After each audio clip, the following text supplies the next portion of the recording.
Hey, I'm Reverend Brian Combs. I'm a United Methodist minister, and I'm the pastor here at the Haywood Street congregation. My calling is to be with people on the streets, and that's why this church was started, to welcome the modern-day lepers.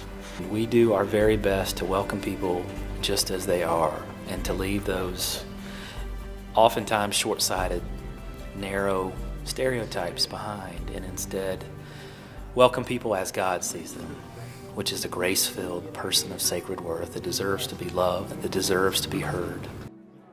If you can share a meal with someone, if you can worship in a place, and if you can leave all the labels, even for a couple hours outside of church, of homeless, mentally ill, addict, all those things, and just be a child of God for a little while.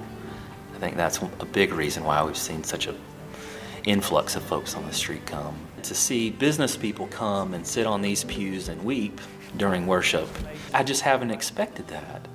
I remember a doctor saying, I need to be here for my spiritual manna more than homeless folks need to be here for food and clothes, because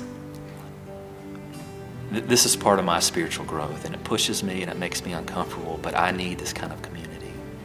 And so everyone needs a place where labels get left, where they are considered equal.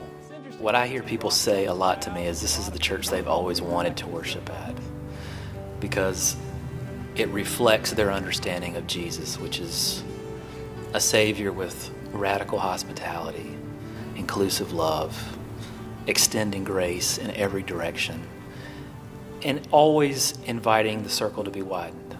And this is a church that's doing its best to follow that. We all read the same text. We all share the same loaf and the same cup.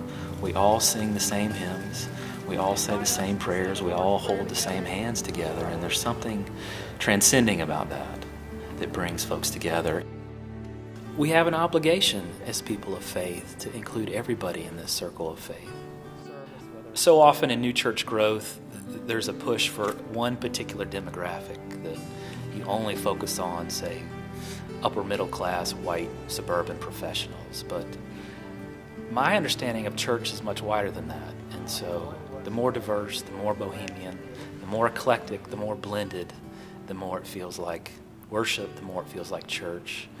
And frankly, the more it feels United Methodist. There seems to be this need, and people keep coming.